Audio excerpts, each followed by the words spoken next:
Ayoka no wonye ayoka lokukwe lago pare anyu lokukwe lago oteti akwanyiko lokukwe lago onyu pare erede anyu bubu anyada video lu ine sira so dara nene ino le popre video ino popre ne lokukwe lago sozura on pore nene edupisa ni sozura ko on pore nene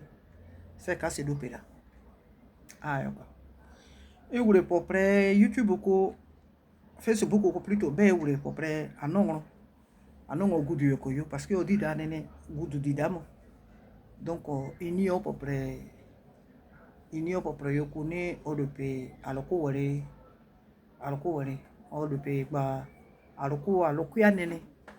wasiri aloko ngone mo wasiri do ko yoko wa aloko yoko wa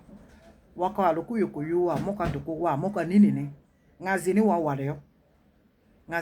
yo sati do abekara do ala benida do wa wa dida ko yo kat ko kure kuri bo biara wa do tone ni wakaziki na kure ne wakuzi loka yoko woko ni loka yoko wa ne ko amwade wa dra ne kuri bi okase kuri bo fituro kwike ko daira de ne kuya nene o muju nene okase kuni loka yoko yo ni anene loka ngono ni ane okusi ya no wo no wanya bere apo ne o memre no bien ozizi o lo wuria o kakuro aroko la mrene o pete se bo wu aya o ko se wu akono amo agui lope wede bubu anene edejira ne degba alokuya wa do ku yoko wo dida yoko wo wa do ku yoko wo wa ma do ka yoko wo wa sire wa do ku yoko wo do wa kula ngaze ne da do wa do ku yoko wo mo wa ke na kure nene do ka yoko wo akosi ko wa mo pedoko epo video epo no kwetu ne bia de oso ne eno gbena ayoka no ngro ogugu ede lago nyera mo na edupira nene lago pare monyu ayoka na ngri ya na ino no mes ene kaloko wole na ne ngru pro yokro ne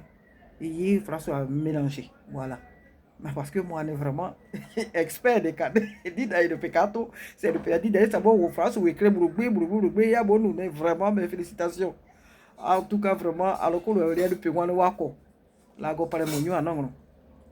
dia ile pirane ekobo di ile pirane ekobo ne baremo madini ya igwane ile pirane ejira de kwa ne degba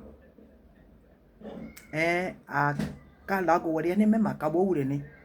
e fata gba nyoko no siri olukuyo parce que atu abramo ne okara o siri de ongro ne lago wori ne gbo no ngro kiro siri otu oyu e ka onogun ni mo tu oyu se tete le bria kwa ne si kwa donc onongro kiro siri okara ko mretun sa yo onongro sara ne ani wakara gaganyo anu ni wakasira bo yu kare ani izake okara izake guno nini ona omrio o galugu yu anene omrio o tu wa bria ko se bo ko se ngro ko no wa ne de so bo sa ngro to ko Rebecca ne o ni ase moko ni osiri yo onye o yure izake donc dini abuba na ke la go ze kare alliance ine jere mal de dia kusira ne anene akene wure ne akase izo sane de seba anyi wa mresra la go so ne la go ne de yoku ne wa siri mana akuzi ya dia wala la go yini ana siri wa parce que anyi la go ne abuba de no wa de no wo c'est ça c'est bozo ne akakure yekeku akakure la ko so nurugwe we ne akakure ni wure na nekruba nyoko ike no ngoro kire sidi ne ike no ngoro eloku yokuyo ko sidi ne ça dit pas forcément eloku duku mais ça dit na enane ne de yokuyo bora nyoko ko sidi ne anye so anene anya wu doku du wa mene na use abobira mene na use abobra wala c'est quand on a vacances et sidi ke chinois ngoro na you no ka vacances comme o do kala kire mene ni o dade chinois abre ko amre o Côte d'Ivoire amre o Mali amre o il faut que vous wakare dane wakare gidane dini abuwa nene mene kubo ayoka mene sukuru gbena akase kure kocha ni ake ni wure ne azekane la ko ezusi doko ezua la gwazo da fin doko hein ma la go ugwa o nese ko zikapanya ene delobe donc nono gbe butupa nene ekechi nono gbe butupa nene ekechi ne akase saure ne anegba nyokpo la gwazo nono gbe abuba na wane lago o de biere dani o de bore dani o de biere dani donc lago nene a trop décider trop lago kuzi gbebere décision ne lago kuzi yoko parce que neza nyokpo iyi loko yoko yo seri iloko yoko yo seri no imo ngazi oimo prebia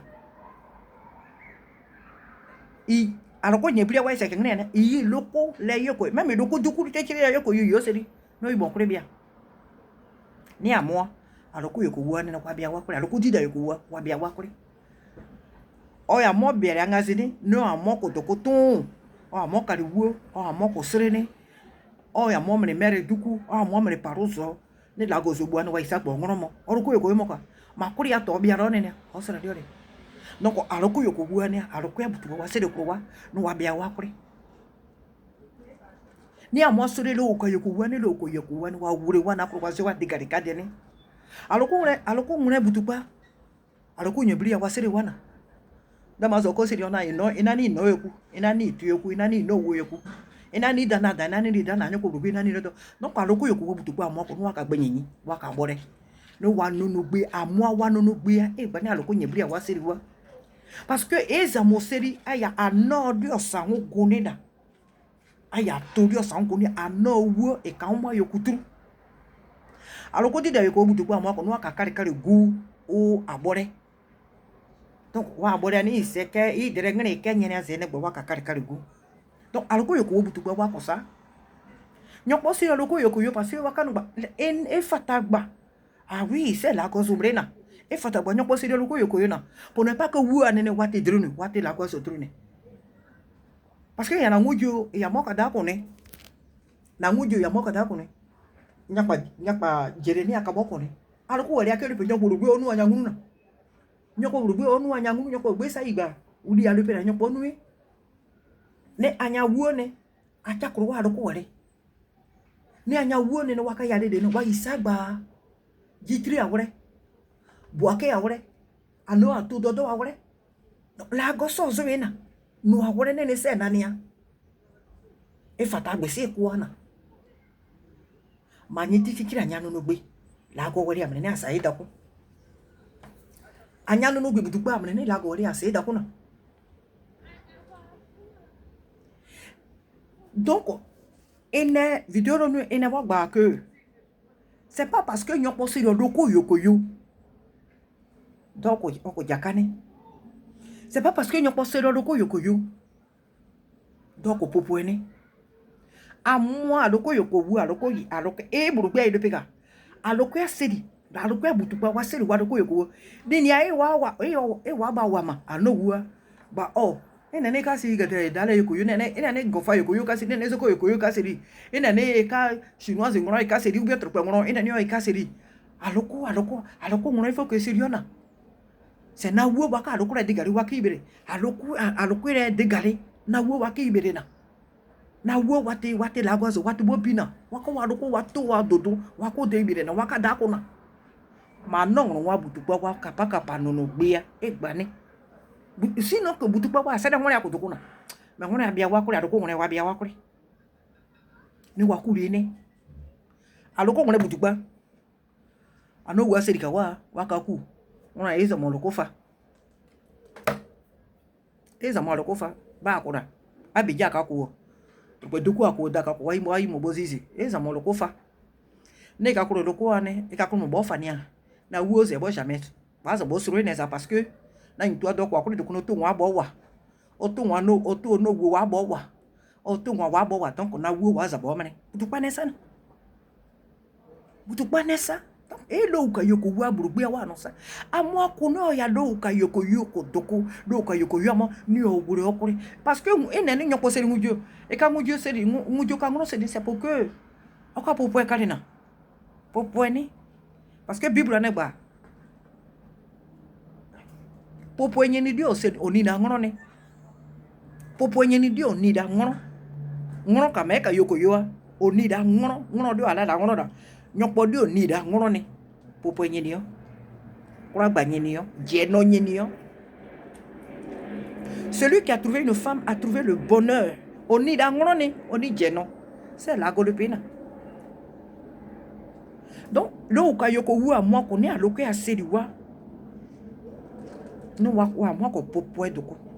lo ka yoko yo même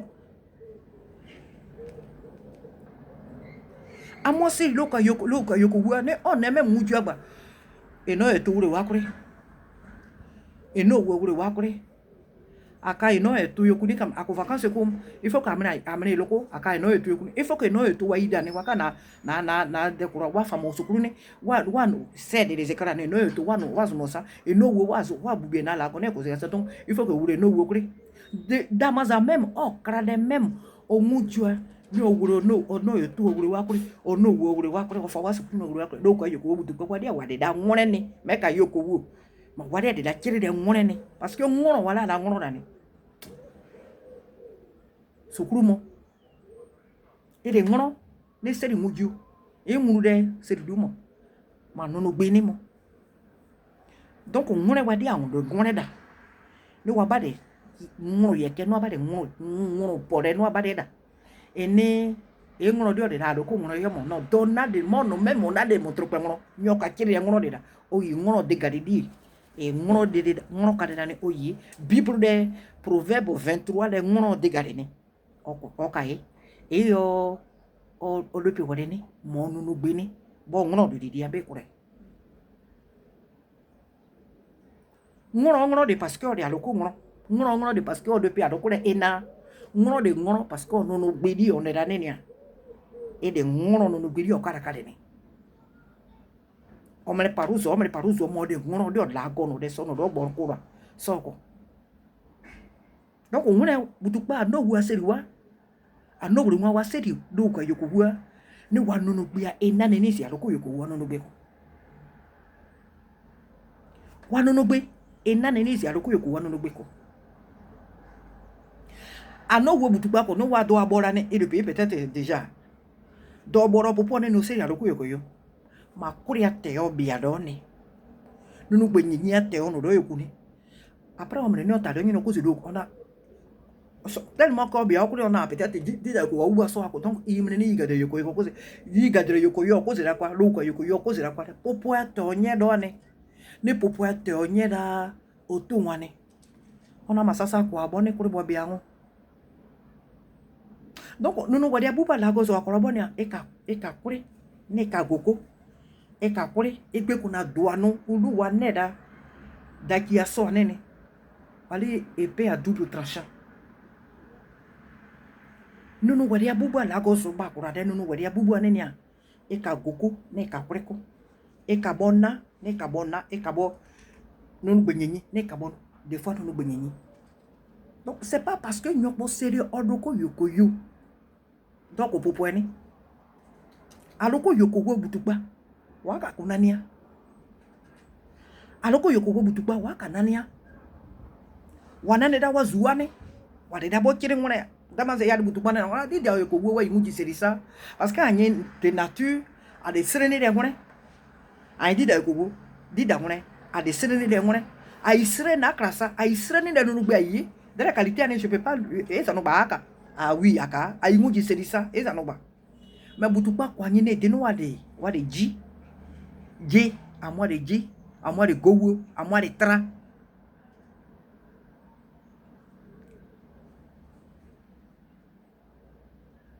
Dida yoko boko no ure kire kure biania. Onio beda. Obia okuri no obia ugo akuri to même okuri ongaziane. C'est vrai que di butukpa ni ra yokuri de ba no wane ne waka loka yoku wasirine. C'est vrai wanu no gbe anene choko butukpa no gbe ese kureje wanu no wode abuba e ka ese kure amwa ko ça c'est vrai mais wa abubu amo trop pas pour nous dans toute règle il y a des exceptions donc exception wako exception wako mais wa abubu amo et le pene ne ka gbe na dit a no wo dit da moi Izo betia ou manye dida betia dida wamo anyi bubua dida wa anyi bubua butu paseri wa roko yokobua no wa niwa gbeda wa bia wa kure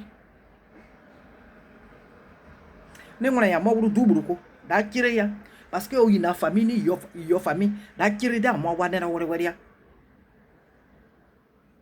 non c'est pas parce qu'il y a des ngone ne oui parce que aloko wa seri anyi e fata gba aloko ya wa seri ba nyana sa anya wo wa te ka dokuchu anya wo wa te ka iga dokuku e fata gba ma nyi ne di butukpa nyi di da ku gba butukpa ne de ni a butukpa bona ni butukpa wa ka bona ni ya anyi di da ngone ayi mu giseri sa ayi seri akara sabri ma nyi butukpa ne de butukpa bona ni oka monubona ino etu nani yoku ino we nani wada ku no wazu anyi ne de no anesere seki doa sere kari gua wa yodoa wazu anyi ne de ne butukpa ku no sere yodo uka yokowo ne do uka yoku ana eno oka guo etu oka guo eno ngoro wa mo na dere dia ina nuwe e ya mo ka sere de sere seki eno etu wa mo aze ya nwe nyini mi mo kura eno etu wa idani anwu yidra sa ni ya ino eto fa ni iwa kuri wure parce que e wa mo e ka mo wa ma zegba eto o e no wa ma zegba no we wa ma lo ko ye ko wo butukpa wa ko sa ne o seri o ya no wa ko to ko na ofre no wo sukuru wa ofre o wuri o no yo to o wuri wa kuri donc exception wa ko di akala no wa seri ne ya yiga titi parce que la Bible dit quoi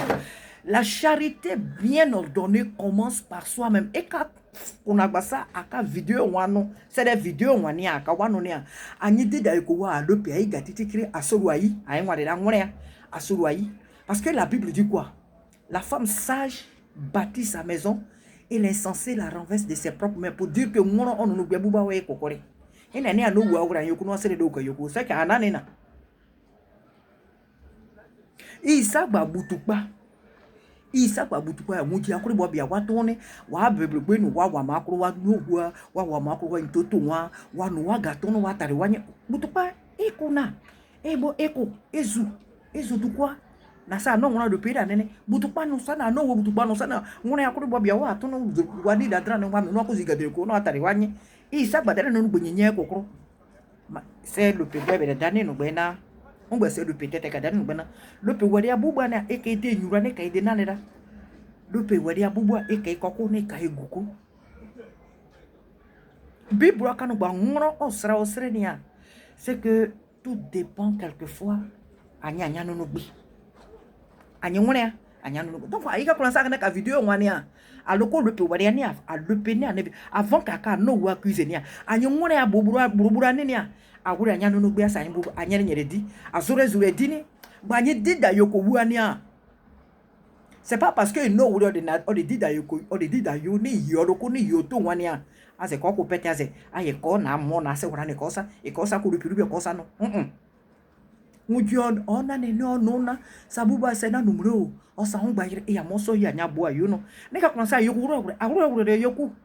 mais ene fatagbe parce que nyokpo de aloko yoni iyoroko dano yaroko daubie o le pe enane o de na chiffon na se wara eni na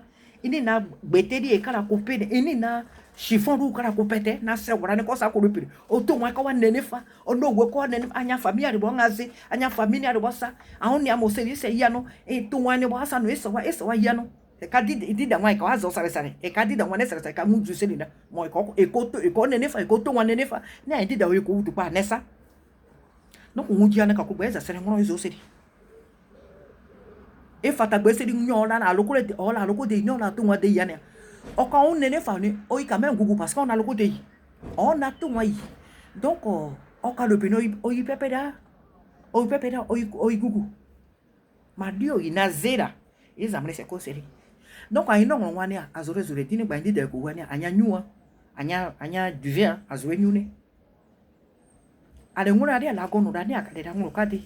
akapore akamuji anya nunugbe akasire aisire wa wure da sire kwa iso akara da muju anya tere nunugbe ani foka kai ko sa wure de gare ni sa nya muji anowu wa sire da nya na wure wana kure ma wana de da nya bradi akoza ko na ameda sire yini wana de na nya bra muju zuazio mujununa nunia e amoso ni ane anyagbo na ane se wara ni akanu ba yiku wura yoku awura da ma ngoro wala na ngoro ni osa ngujo ne so ko ngujo to wa ekupa so ko ngujo zi okezani ito wa kwa sai na wa kwa sa ene ba e mo enya wo se di ne se ya dede ya ne azika to kokora e se ya dede sare ngore butupa wa adno ngoro wa butupa wa repeso e fo ka nye ngore ane a azure dini aka kanu baka ka do kure video ngoro saka dida ka ne sare ni a anye ngore anya yi aso ayi dini ba no ngoro wanyi ure se nguju wa se don ure se nguju wa se don ano sama nanu anafas ana anya no gbe ne nafa no wu ne nafa wa do kwa ngore kore anya no gbe na tru ano wu se nafa se na basa wana se di gadiri yokuwo anya yu ona de to ni o de dida yo no ne o de chinois no ne o de trope ngoro no ne o de arabo ngoro no ne o de bois australien ma oh no oh dida ne ya dida to ya dida no oh wade anya wu gbe na bisa lagozo anya no gbe awure da yi lago se lago no dagba no rani awure de sa yi ni sasa no anya siri yi na ma e ka biere se kanu ba c'est pas parce que ngoro ou bien nyoko se do ko yokoyo do siri ko popoeni e fata agba da ko popoeni mais c'est pas la condition. D'abord, on essaie de dire, est-ce que la gogne on mon Dieu essaie de dire, est-ce que la gogne on c'est comme métis ça chez aussi de coup. Est-ce que la gogne on parce que on de la gogne là on est oh ya moi il popo ni mais c'est pas parce qu'on est à le yo awon ka jusqu'à mu je pegbe mu e le pioka awon e wa agbe na wu na yi mu je pegbe ni wa se la uta ikowo wa se la dide ikowo na mais la gore do aka ko no waida wa popo ida nama no waida wa mania wa koda di waiga tikirse lago osora wa popo ania so ko awon se wara bo wa popo akura se awon oza ko me se lago wara bo wa popo wa sirisi kura nia si ko ai bubu ade to woni awagba anya wu no wa siri aloko wa dikara nguje na sa ona ika wala wa siri aloko won c'est normal mais lago ne sa zone sa sako se lago zura anya popo ane so kwe ne ka se kure ko biare anongro ono da dire video ne wuro popre ania o pra lo ko nyoku ane e bare mo lago pare mo nyu se buru aku ne do pedane e do pena panya nongro e do pena ma de pe wori aku mane e ma de gba akase no gba ka do kure video wa sanan anyi nwore anyi soru ayi isoru inongro wa inongro didi ayi ko gwa soru wa parce que butukpa dia nyene gowo abutukpa dia ne ji butukpa dia ne tra butukpa dia ne lo wa do apetera ne babuwa wa pete yako regre wa buwa wa pete ku na se loe e ka sekurane e ka pete ne nyumodi enyumo babuwa na se oza ka so da iri so ka da so da didira amo wa pete wa je no wa pete ko ngu jise wa pete ko wa gubo wa ka wa ko wu asedi wa ko ya asedi nia wa da go so tout est acquis tout est permis tout est utile il faut que wa nyumo do ko il faut que wa mo aboza no wa ni wa sire ha buru la go ukwa amua wa ye wa sire aloko ya no wa ye bo sabara wie nwa ya wa ye bo karikari guwa yubo ya nyoko e no wure sedi no buru opopo ako oza no kuru oza to kuru oza onyoko yi o buru bia ojiri amua ko no aka no wure sedi dida yokuwa nyoka anyasira bubo bure akurisa parce que bari gozi nyenyi no ami isira ne anyasira bubo bure akurisa ano wure ase anyi ano wure ase no yo se toyi o buru bia o wure kuri donc loko yoko yu akaza sanu ne aisa gbe loko yoko imo ma dole no anong dida yoko kiri no kasanu ne ide e kare pa nyoko no dida yoko butu gba wakada ne sabra wi won wa ba de no wa yesiri ne sabra wi de kurania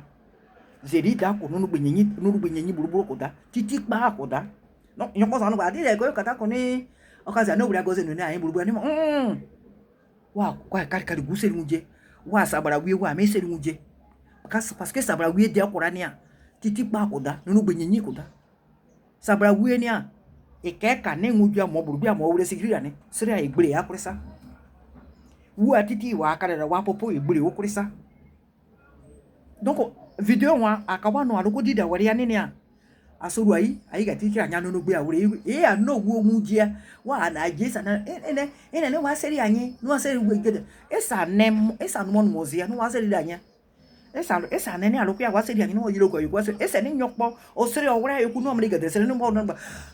finalement esi e kanya pedekini ene ne nyokpo wuro yi ga tikira o seri no yiro seri mo dini popo ene za se ko seri ne no gbe wa ena ne se ko seri ane de no gbe kura bo ena ne de bigede da do ni da popo na edi da yeko wuania anya no gbe awure akechi antoto wa fara nini wa azura anyitia wa no wa azura kuripania ndere no gbe nyen fo akechi sa no wa ka nyi se wa ne nanu ne ne lago deli lago la muju no bo se ngoro so kokko pete ne wa ne nanu ne a ano wa anyi aka nanu no wa mo wa ne ayi nanu ne a ne wano no bonyinya kanye mo ayoku saziki lago ikora imuje wade aida nkurugure wagira nano lago nyamanye parce que lago bo nyokonera nane lago bo jamais quoi. Dieu défend toujours la cause de ceux qui font le bien. Dieu défend toujours la cause de ceux qui font le bien. Le bienfait, nous le disons, n'est jamais perdu. Non, anyimone ania ayededa siri no ania anona di no enadeda ne anoe. C'est pas parce que c'est le moudio donc auto wadena ene dia kara nini fa c'est le moudio ni moudio aka tonu aka nono aka no mo ya mo ka pepera lu pino to wa na neku yako itu auto wa ba yoku auto wa na nemrene ma no moudio ya mo kwa to kwane auto wa kare no wa de ngazia wa beka no ako so bi no wa ko sama so ako no wa kare dio ya mo ko dokura no akare wa ene ne auto wa fa nene ya na ngoju ka bosra bo ya mosra pre kan ba yugo pare anya popo ka se kanye gana nene a pare ku sa gwiri nena moto wa kadera wa na ifa wa nene odoku ya ifa wa nene o ya de ifa wa nene anya no gbe ya e kana ne mria donc anyi burubura nene a so bi sorire a fare diko ba nya no gbe fo ka kechi sa no wa ka nyi seri nyopo wuro no ngoro yoku so ka gede nyopo odo ya mo do pera ina ne o ko no ngoro de na o ko ngoro de nwuji burugbe ya o wa gba oyu ode de yigadere oyu vacances kanyene oyu omri yigadere da so na mre roku parce que you no me kra yoku you wala you no o me yoku you no o me yoku ase bibra negba ngro osoro siri parce que you no o chao de gari you no o wure okure no you ko ka da nene a ne yigadere ngro amoka ka wa force wa you no yoku meme o do maso wa to wore men ngro no wore men da maso wonwe da maso wa no wore men ngro no wore men atu o no na no you are not make you donc you get the muju do de kira lo sutu anya di da wan ya anya di da wan you get the muju anya no wo burugbe o wa bo you ne o wa bo ka you get the ngro se yo bo owu wa ka bo ko traso wa to ro ko mreziki you get the di da you burugbe o gugusa ma nya no no gbenyenya e gba na no wo amoa wa sere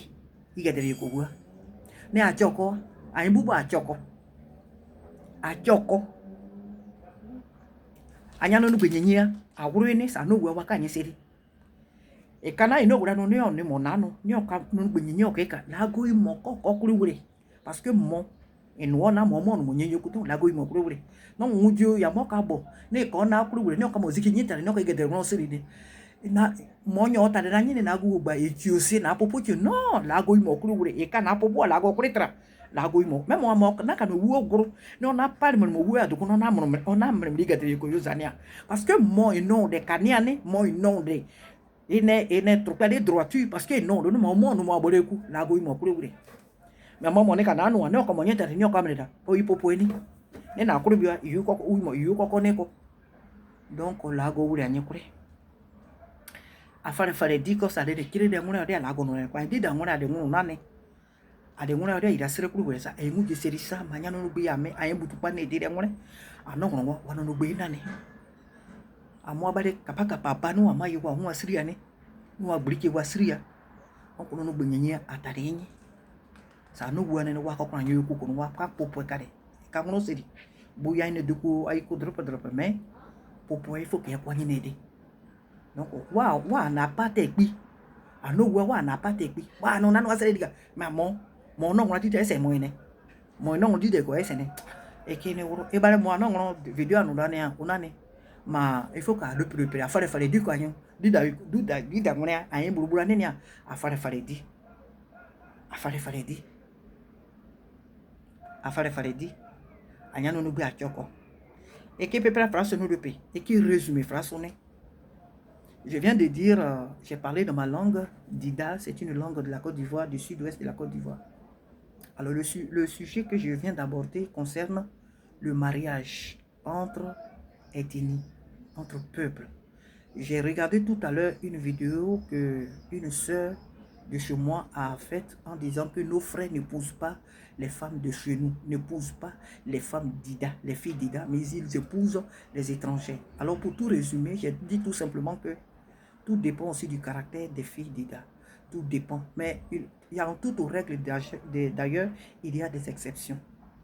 En toute règle, il y a des exceptions. Il y a beaucoup de frères d'Ida qui épousent des femmes étrangères, des sœurs étrangères, parce qu'ils ont connu de mauvaises expériences avec les sœurs d'Ida. Donc, ce n'est pas parce qu'un homme épouse une étrangère qu'il a fait forcément un mauvais choix. On est aujourd'hui des chrétiens, le Saint-Esprit agit au milieu de nous. Donc, le choix, notre choix est souvent déterminé par le Saint-Esprit. Ce n'est pas nous. Un homme peut vouloir épouser une femme de chez lui et le Seigneur peut lui dire non, je veux que tu épouses une femme étrangère parce que c'est avec celle-là que je veux que tu me sers. Donc le dernier mot revient à l'Éternel. Ce n'est pas parce qu'on a épousé une étrangère qu'on n'aime pas ses soeurs, on n'aime pas ses frères ou quoi d'autre. Voilà. Donc il y a beaucoup de choses à dire à ce propos, mais voilà, je résume un peu pour dire que le fait d'épouser une étrangère n'est pas un mauvais choix forcément. Ce serait bien, ce serait normal, parce que notre père Abraham est parti de là, et c'est cet exemple-là que nous aimerions prendre tous. Spirituellement, on dit qu'on épouse sa soeur en Christ, mais même dans le sens propre, c'est ce qui serait mieux, d'épouser un homme de chez soi, une femme de chez soi, c'est vrai, mais la dernière décision revient à l'Éternel. Donc, c'est surtout de cela que j'ai parlé un peu dans ma langue. J'ai beaucoup exposé dans notre langue parce que j'ai vu cette vidéo de la part d'une sœur qui a parlé à ce propos vraiment dans notre langue. Donc, j'ai voulu faire aussi la vidéo dans notre langue pour faire comprendre qu'il y a des exceptions en toutes règles. Amen. Donc, que le Seigneur vous bénisse. Le choix revient à l'Éternel. On épouse une femme parce que c'est avec celle-là qu'on croit servir Dieu. Pas parce qu'elle est de chez moi, pas parce qu'elle est de ma région. On n'épouse pas une femme parce qu'elle est forcément de ma région, elle est de mon ethnie. Non, on épouse une femme parce que c'est le choix de Dieu. Dieu sait que c'est avec celle-là que je peux gagner le ciel. C'est ça qui est le plus important. Parce que tu peux épouser une femme de chez toi, elle peut t'amener en enfer. On n'épouse pas une femme par sentiment, parce que elle est de chez moi. Elle est chinoise, moi je suis chinois, elle est chinoise. Donc il faut... Non, on épouse d'abord une femme. Pour nous qui sommes des chrétiens, on épouse une femme parce que c'est avec celle-là que je vais gagner le ciel.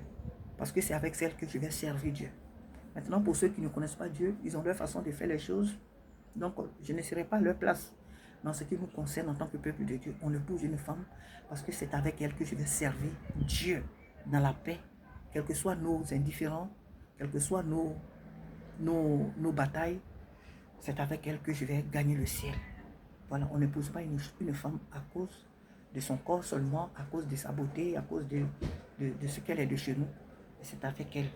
que je vais gagner le ciel. C'est ça qui est le plus important. Que Dieu soit béni, que Dieu nous bénisse. A kanini anu woni a kanini. Pourquoi la ko pare yu?